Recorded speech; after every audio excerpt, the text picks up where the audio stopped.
నమస్తే, welcome to Leo. ఒక పక్క గురు శిష్యులు జైల్లో ఊసలు లెక్క పెట్టాలా అని ఆలోచిస్తుంటే, మరో పక్క గురు శిష్యులు ఒకళ్ళ మించి ఒకళ్ళు అభివృద్ధిలో పాల్గొంటున్నారు. అయితే ఇదే నేపథ్యంలో రేవంత్ రెడ్డి గారు చంద్రబాబు నాయుడు గారి గురించి ఏమన్నారు అనేది ఇప్పుడు చాలా హాట్ టాపిక్ కింద మారింది. అయితే దీని గురించి మనతో మాట్లాడడానికి సీనియర్ జర్నలిస్ట్ కనకదుర్గ వడ్లమణి గారు ఉన్నారు. వారిని అడిగి తెలుసుకుందాం. మేడం నమస్తే. నమస్తే మేడం, రేవంత్ రెడ్డి గారు గతంలో కూడా ఎన్నోసార్లు బీఆర్ఎస్ అనే పార్టీ ఎన్నోసార్లు తన మీద నిందలేయడం కావచ్చు, లేదంటే మనకు ఇలా అన్న ప్రతిసారి గురు శిష్యులు అన్న ప్రతిసారి సహచరులు అని చెప్పి అనుకుంటూ రావడం చూసాం. అయితే ఏదైతే ఢిల్లీ పర్యటనలు కావచ్చు, లేదంటే మిగతా పర్యటనలు ఉన్నటువంటి రేవంత్ రెడ్డి గారు ఒక మాట అయితే అన్నారు. ఇప్పుడు అది బాగా హల్చల్ అవుతుంది. దాని గురించి మీరు ఏం చెప్తారు? ఆయన అన్నది చాలా బాగా అన్నారు. అసలు చంద్రబాబు నాయుడు గారు కాంగ్రెస్లో ఉంటే ఈ పార్టీకే ప్రధానమంత్రి అయ్యి ఉండేవారని. ఓకే, అది మంచి కాంప్లిమెంట్ చెప్పాలంటే. కానీ ఆయన కాంగ్రెస్లోనే ఉండక్కర్లా. ఆయన తెలుగుదేశంలో ఉంటూ గతంలో కూడా ఆయన ప్రైమ్ మినిస్టర్ అవ్వాల్సిన వ్యక్తి. ఒకప్పుడు ఆయన చక్రం తిప్పారు, మళ్ళీ ఇప్పుడు తిప్పుతున్నారు. అంటే ఒక మనిషి పని అయిపోయింది అనుకున్న నేపథ్యంలో ఆయన ఒక ఫీనిక్స్ లాగా పైకి లేచి, ఆ లేవటం కూడా ఏదో కాదు, ఒక ఆకాశం అంత ఎత్తుకు ఎదిగి ఈరోజు మళ్ళీ ఆయన భారతదేశ రాజకీయాలను శాసిస్తున్నారు. ఒకప్పుడు కూడా అదే చేశారు, వాజ్పేయి టైంలో కావచ్చు, బీజేపీతోటి, ఇదే బీజేపీతోటి. అప్పుడు ఆయన అన్నది ఏంటంటే, నాకు రాష్ట్రం ముఖ్యం, నాకు ఆంధ్రప్రదేశ్ ప్రజలు ముఖ్యం, నాకు తెలుగువారు ముఖ్యం, అది ముఖ్యం అన్నారు. ఇంకా అంతకంటే ఏం కావాలండి? అంటే పదవి అనేది ఆయనకి చాలా చిన్న విషయం. ప్రధానమంత్రిని కావడం అనేది ఆయనకి పెద్ద విషయం కాదు. ఆయనకు ఆంధ్రప్రదేశ్ ప్రజలే పెద్ద విషయం, భాషే పెద్ద విషయం. ఇప్పుడు చాలామంది అంటారు, ఈయన సాఫ్ట్వేర్ తెచ్చారు, తెలుగుని తొక్కేశారు అని. తప్పు. ఇవాళ సాఫ్ట్వేర్ అన్నం పెడుతుంది. ఇవాళ సాఫ్ట్వేరు మిడిల్ క్లాస్ వాళ్ళని ఒక ఉన్నత స్థాయికి చేర్చింది. ఈరోజు రాష్ట్రం కావచ్చు, దేశం కావచ్చు, యావత్ ప్రపంచం వైపు చూస్తోంది అంటే, లేదు యావత్ ప్రపంచం దేశం వైపు, రాష్ట్రాల వైపు చూస్తోందంటే అందుకు కారణం ఐటీఏ. ఈరోజు ఎంతోమంది ఇండియన్స్ మనం మాట్లాడదాం, నాట్ ఓన్లీ తెలుగు, వాళ్ళు సీఈఓలుగా ఉన్నారు పెద్ద పెద్ద కంపెనీల్లో. ఇప్పుడు మనం ఎంతో గర్వించదగ్గ విషయం ఏంటంటే, తెలుగు వాళ్ళు, ఒక అమెరికా వైస్ ప్రెసిడెంట్ భార్య ఒక తెలుగు అమ్మాయి. అంటే ఇవన్నీ ఎందుకు చెప్తున్నామంటే, చంద్రబాబు నాయుడు గారికి తెలియని అంశం లేదు. ఆయన చాలా నిరాడంబరంగా, మీరు కనీసం ఒక 30 సంవత్సరాలుగా ఆయన చూస్తున్నారు కదా, ఆయన ఆహార్యంలో కానీ, ఆయన మాటలో కానీ, ఆయన పద్ధతిలో కానీ ఎక్కడైనా మార్పు చూసారా? ఆయనలో కించిత్ గర్వం చూసారా మీరు? చూడరు. That is Chandrababu Naidu. ఆయన ఎప్పుడూ ఒకలాగానే ఉన్నారు. ఆయన ఎన్టీఆర్ రామారావు గారు అల్లుడయ్యాక అలాగే ఉన్నారు, ఆయన ముఖ్యమంత్రి అయ్యాక అలాగే ఉన్నారు, అన్ని రకాలుగా ఒకే రకంగా ఉన్నారు. తర్వాత ఇవాళ రేవంత్ రెడ్డి మాటల్లో మనం తీసుకుంటే, మీరు ఇందాక ఒక మాట అన్నారు, అక్కడ గురు శిష్యులు ఇద్దరు జైల్లో ఊచలు లెక్క పెట్టడానికి రెడీగా ఉన్నారని. కరెక్ట్. అంటే ఇప్పుడు కేసీఆర్ లాంటి వాళ్ళు, కేసీఆర్ కొద్ది గొప్ప ప్రతిభ ఉంది కదా. ఇప్పుడు ఒక ఉద్యమాన్ని నడిపిన ఒక ఉద్యమ నేత అతను. ఎందుకింత దిగజారిపోవటం మనిషి? నీకు తెలంగాణ ప్రజలు నీకు పట్టం కట్టడమే కాదు, నీ మీద ఎన్నో ఆశలు పెట్టుకున్నారు. మామూలు ఆశలు కాదు. నువ్వు తెలంగాణ రాష్ట్రాన్ని ఇంటర్నేషనల్ గ్లోబ్లో ఒక మంచి స్థానాన్ని ఇస్తావని ఆశించారు. నువ్వేం చేసావు? ఎందుకు ఈ అవినీతి నీకు అవసరమా? ఈరోజు నువ్వు ఫామ్ హౌస్లో పడుకోవాల్సి వచ్చింది. అది నువ్వు చేతిలా చేసుకున్నది. కేటీఆర్ అంతే కదా, హరీష్ రావు అంతే కదా, కవిత ఈరోజు బయటకు రాగలుగుతున్నారా? హెల్త్ రీజన్స్ ఒక పక్కన పెట్టండి, ఓకే హెల్త్ రీజన్స్ ఉన్నాయి, బట్ నువ్వు ఒక శబదంలాగా ఆ రోజు అందరి ముందు చేసి నువ్వు కనీసం పబ్లిక్లోకి ఈరోజు రాలేకపోతున్నావు. కన్న తండ్రే నిన్ను ఒక రకంగా వద్దనుకున్నాడు. అంటే సరే, కూతురు మమకారం పక్కన పెట్టండి. నేను అనేది ఏంటంటే, ఇప్పుడు చంద్రబాబు నాయుడు గారికి ఇన్ని అవకాశాలు వచ్చాయి, ఒక ప్రధానమంత్రి అవ్వాల్సిన అవసరం కూడా ఆ రోజుల్లో ఉంది. అయినా కూడా కాదనుకున్నాడు. ఆయన పదవి వద్దనుకున్నాడు. ఆయన కావాలనుకుంటే అవినీతి చేయలేడా? ఆయన కావాలనుకుంటే ఆస్తులు సంపాదించుకోలేడా?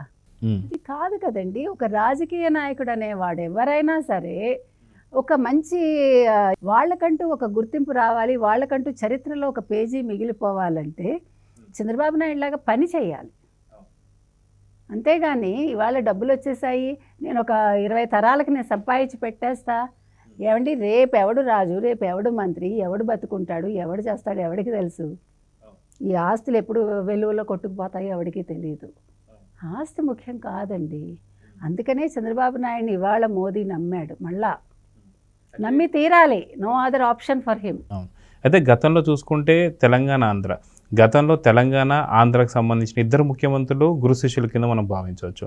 అప్పుడు ఉన్నటువంటి ఒక ఏపీ పరిస్థితి ఎలా ఉంది, ఇప్పుడు ఇద్దరు ముఖ్యమంత్రులు మారారు, ఇప్పుడు గురు శిష్యులు ఇద్దరిని ఎలా చూడాలంటారు? మీరు అన్నారు కదా, ఇప్పుడు అప్పుడు ఏపీలో అక్కడ జగన్మోహన్ రెడ్డి ఉన్నారు, ఇక్కడ ఎవరు కేసీఆర్ ఉన్నారు.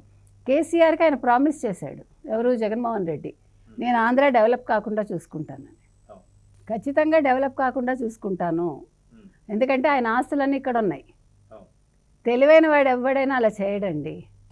అసలు ఎంత తెలివి తక్కువ కాకపోతే అసలు మనిషి ఇవన్నీ కాదు చేయాల్సింది. నిన్ను నమ్మి ప్రజలు నీకు పట్టం కట్టినప్పుడు నువ్వు వాళ్ళ కొద్దో గొప్ప నువ్వు చెయ్యాలి, పని చెయ్యాలి. రాష్ట్రానికి, రాష్ట్ర అభివృద్ధికి నువ్వు ఇతోధికంగా దోహదం చేయాలి. అది చెయ్యలా, సిగ్గు లేకుండా మాట్లాడతాడు. ఇవాళ అప్పులమయం చేశాడు రాష్ట్రాన్ని. అదేవిధంగా ఇక్కడ తెలంగాణ తీసుకుంటే మీరు చెప్పినట్టుగా కేసీఆర్కి విడిపోయినప్పుడు కాంగ్రెస్ ప్రభుత్వం అసలు మృష్టాన్న భోజనం పెట్టింది, బంగారు పళ్ళెల్లో పెట్టింది. తినేసి ఈరోజు ఆ ప్రజల్ని కాలితో తన్నిపోయాడు. అక్కడ బంగారు పళ్ళాన్ని తీసుకొచ్చి ఇక్కడ తెలంగాణకి ఇచ్చాడు ఆయన.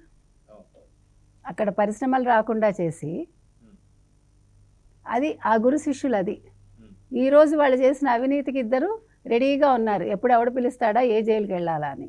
ఇక్కడ వీళ్ళని రమ్మని అడుగుతున్నారు, మా రాష్ట్రానికి వచ్చి మాట్లాడండి, మా రాష్ట్రానికి వచ్చి హెల్ప్ చేయండి అని.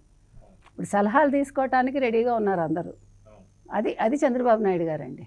రేవంత్ రెడ్డి అంటారా, ఒక ముఖ్యమంత్రి అయ్యాడు, ఇప్పుడు రాష్ట్రానికి ఏదో చేయాలనుకుంటున్నాడు. మూసీ ప్రక్షాళన is not a small thing అండి. దానికి చాలా గట్స్ కావాలి, నిజంగా చెప్తున్నా. మనం కనుక ఒకసారి మూసీ దగ్గరికి వెళ్ళి చూస్తే మనకు అర్థమవుతుంది. ఇప్పుడు నేను వాళ్ళతో పాటు నెల్లాళ్ళు ఉంటాను, 2 నెలలు ఉంటానని కేటీఆర్ అన్నాడు కదా, జీవితకాలం ఉంటానని అనగలిగాడా? ఎందుకంటున్నానంటే ఆ వాసన, ఆ నీళ్లు తాగి వాళ్ళకి ఎన్ని జబ్బులు వస్తాయండి. ఫస్ట్ అది. 2, వాళ్ళు ఆ నాళాల మీద మనం ఎప్పుడైతే ఇళ్ళు కట్టేశామో, ఈ వర్షాలు వచ్చినప్పుడు ఆ వాటర్ ఫ్లో ఎక్కడికి వెళ్తుంది మీకు? మళ్ళీ మనకే వస్తుందిగా, తిరిగి మన్నే ముంచేస్తుంది. అది నీటి లక్షణం. అది తెలుసు కాబట్టే ఇప్పుడు దాంట్లో తింటున్నాడు ఇవి కాదు మనం మాట్లాడాల్సింది.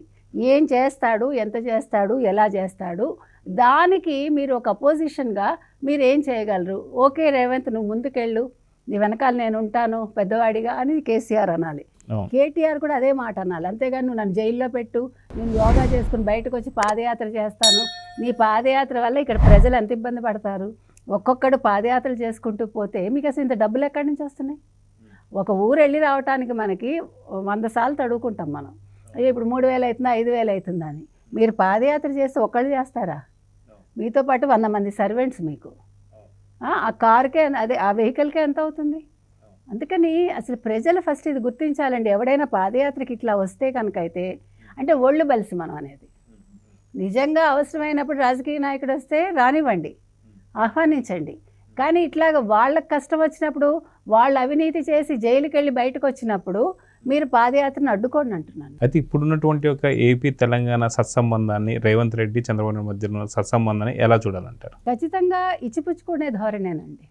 ఇప్పుడు ఏపీకి ఎవరితో పోటీ లేదండి, ఏపీకి గ్లోబల్గానే పోటీ. రేవంత్ అన్నాడు కదా మాకు ఆంధ్రప్రదేశ్తో పోటీ లేదని. ఖచ్చితంగా లేదు, ఉండదు కూడా, అవసరం లేదు. ఇద్దరు తెలుగు వాళ్ళు కొట్టుకోకూడదు కదా.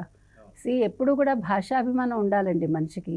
ఎందుకంటే భాష లేకపోతే మనిషి లేడు, సంస్కారం లేదు, సంస్కృతి లేదు, ఏదీ లేదు, చరిత్ర లేదు, ఏదీ లేదు, మీకు సాహిత్యం లేదు. అసలు భాష లేకుండా మనిషి లేడు. కాబట్టి మనం కొట్టుకోక్కర్లా. వీళ్ళకి వీళ్ళు డెవలప్ అవనివ్వండి, వాళ్ళకి వాళ్ళు డెవలప్ అవనివ్వండి. వాళ్ళు గ్లోబల్గా కొట్టుకుంటారు అంతే. కొట్టుకోవడం కూడా కాదు, గ్లోబల్గా they will show their strength అంతే. అది ఆ రకంగా కొనసాగాలి, కొనసాగుతుంది కూడా. ఆ రకంగా ఈ గురు శిష్యులిద్దరూ కూడా ప్రపంచంతో పోటీ పడుతున్నారు. అది హర్షించదగ్గ అంశం. ఇంకొక లాస్ట్ పాయింట్ ఏంటంటే, రేవంత్ రెడ్డి ఇవాళ ముఖ్యమంత్రిని అహంకారం చూపించట్లేదు. చంద్రబాబు నాయుడు గారి మీద ఉండే గౌరవాన్ని ఆయన అంటే ఏ అవకాశం వచ్చినా ఏ సందర్భం వచ్చినా ఆ సందర్భంలో తను వ్యక్తపరుస్తూనే వస్తున్నాడు. అది కూడా చాలా ముదావహం అండి, మెచ్చుకోదగ్గ అంశం. సో చూద్దాం మేడం, ఖచ్చితంగా ఈ గురు శిష్యుల ఈ సత్సంబంధం ఇలానే కొనసాగాలని చెప్పి కోరుకుందాం. నమస్తే. Please subscribe to Leo News for more videos.